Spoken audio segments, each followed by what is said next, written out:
आणि आम्ही देखील मी मागच्या काळात मुख्यमंत्री असताना महाराष्ट्रातल्या प्रत्येक शाळेमध्ये मराठी अनिवार्य केली, मराठी शिकवली पाहिजे असा कायदा आपण केला. पण तरी देखील काही शाळांमध्ये ती शिकवली जात नाही. काही शाळांमध्ये ते असं सांगतात की आमची कुठली तरी वेगळ्या बोर्डाची शाळा आहे.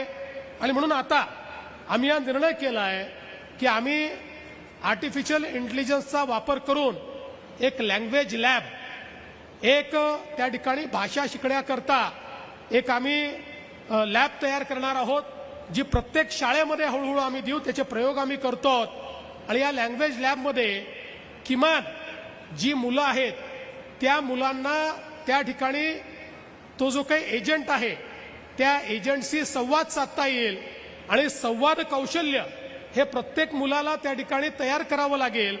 आणि हे संवाद कौशल्य त्याचं किती तयार झालं आहे या संदर्भात, कारण आपल्याला माहिती आहे अनेक वेळा शाळांमध्ये एखादी गोष्ट कंपल्सरी केली की विद्यार्थी आणि शिक्षक मिळून फक्त ग्रेड देऊन टाकतात. त्याच्यामुळे त्याच्या रिझल्टवर आपल्याला ग्रेड पाहायला मिळतो, पण प्रत्यक्षात त्याला भाषेचा गंध नसतो. पण हे जे मॉडेल तयार करण्याचा आम्ही प्रयत्न करतोय, याच्याशी संवाद साधल्यानंतर त्याला बोलण्याचं कौशल्य किती आहे हे देखील असेस करून आपल्याला त्याचा रिपोर्ट मिळेल. आणि या माध्यमातून किमान महाराष्ट्रात राहणाऱ्या प्रत्येक व्यक्तीला नीट मराठी बोलता आलं पाहिजे, मराठी वाचता आलं पाहिजे, मराठी समजलं पाहिजे. हा जो काही आपला आग्रह आहे तो आग्रह आपल्याला निश्चितपणे पूर्ण करता येईल.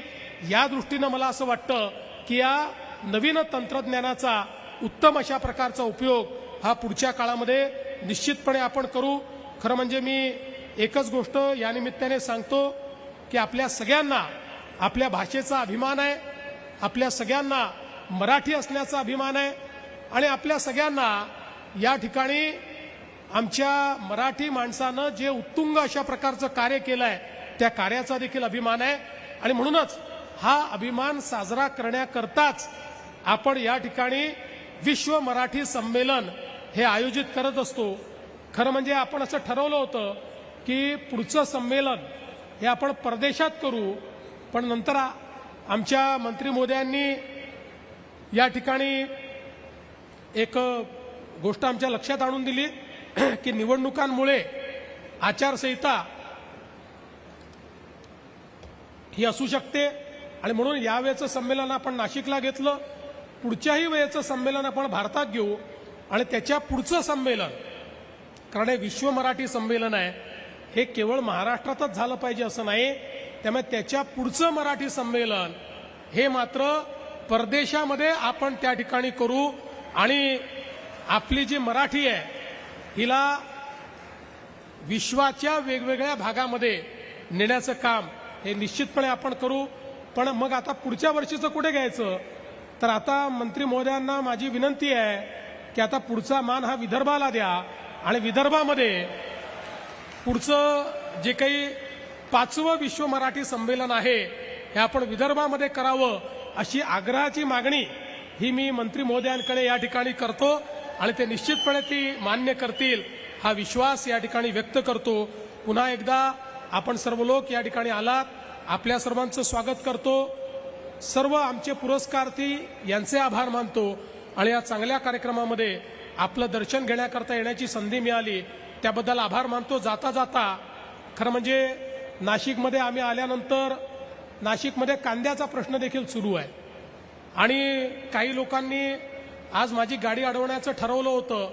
दुर्दैवाने माझी गाडी निघून गेली, त्यामुळे त्यांचा कार्यक्रम काही होऊ शकला नाही. म्हणून त्यांची क्षमा मागतो की तुमचा कार्यक्रम होऊ शकला नाही, तुम्ही माझी गाडी अडवू शकला नाहीत.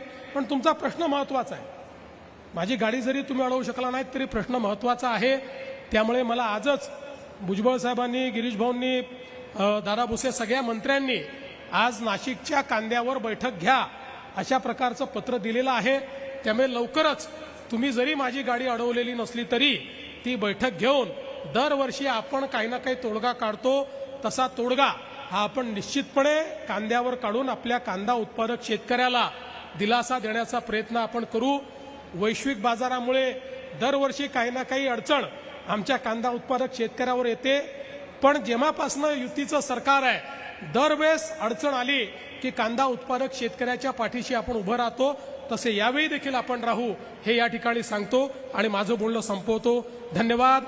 जय हिंद, जय महाराष्ट्र, जय मराठी.